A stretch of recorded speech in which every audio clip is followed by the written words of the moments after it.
Today I'm going to be talking about the process of muscle contraction. The way a performer responds is to do with their environmental stimuli. Performers need to be able to adapt their skills to their environment. For example, in a game of football, a goalkeeper would be using their eyes to focus on the ball, which is here, to respond to what they feel is best appropriate in that situation. To generate muscular contraction, motor units are used. A motor unit is a neuron and the fibers it contains. If someone wants to generate a small force, only very few motor units will be recruited, but if a big force is needed, more motor units will be recruited. Fast glycolytic fibers require large amounts of motor units as lots of power and force is needed, whereas slow oxidative fibers only require small amounts of motor units as they don't need lots of power to be generated quickly, so they are used for stamina rather than quick sprints. Next, I'm going to be talking about nerve transmission. Nerve transmission is when one nerve impulse is sent down a neuron from one end to the other. This happens when there is an electrical change across the membrane of the neuron. Now I'm going to be talking about the neuromuscular junction. The neuromuscular junction is found in skeletal muscle fibers. It is a site where a motor neuron excites skeletal muscle fibers. When a motor neuron and a muscle fiber come in contact, a chemical synapse is created, and this is a neuromuscular junction. A synapse is a small gap, as shown in this picture here, this gap just here. Impulses have to travel across the gap through diffusion, and it is also a crossing between two nerve cells. At the neuromuscular junction, a muscle fiber receives a signal from a motor neuron. This helps to cause muscle contraction. The function of the neuromuscular junction is to send signals from the motor neuron to skeletal muscle fibers efficiently and quickly. I'm now just going to do a brief explanation of sliding filament theory.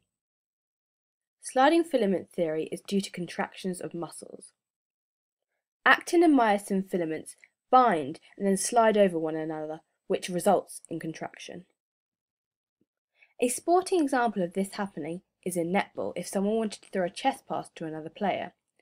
They would need their muscles to contract to allow the desired movement, which in this case is to do a step forward to generate extra power for the pass, and then to move their arms forward from the chest and to release the ball. Finally, I'm going to be explaining the process of muscle fiber contraction. It all starts off with a stimulus, for example a football, which is pictured here. The sense organs, which are the eyes, pick up the stimulus and send the impulse down a sensory neuron to the brain, which is part of the central nervous system. The impulse is then sent down a spinal cord, which is also part of the central nervous system, then down a motor neuron's axon. The impulse then jumps across in the gaps like this by saltatory conduction. This speeds the impulse up. The impulse then gets to the end of a neuron, where it gets to the neuromuscular junction. This causes acetylcholine to be released. Impulse then diffuses across a synapse to the muscle fibers. Muscle fibers are mainly made up of myofibril. From the muscle fibers, the impulse then goes through T-tubules, which is here, and here the impulse branches out.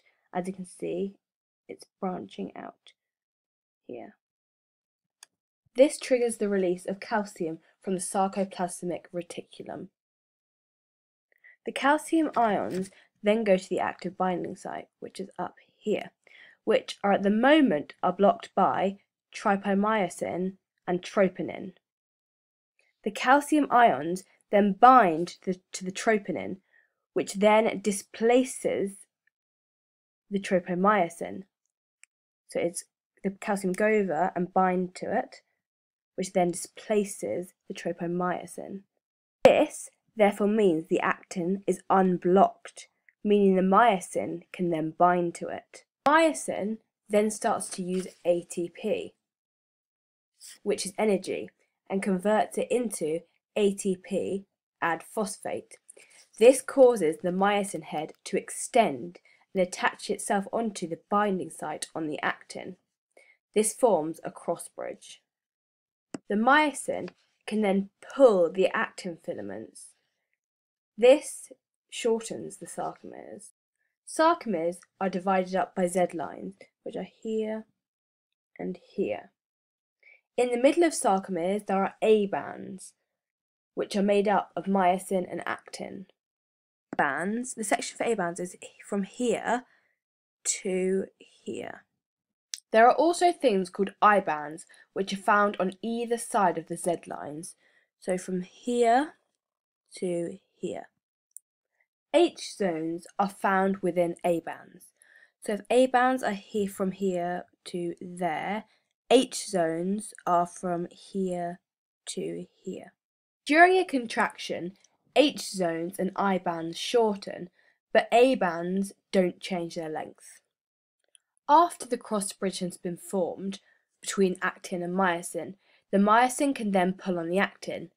This means myosin and actin are sliding over each other. This shortens the sarcomere. During each pull, ADP and phosphate is released.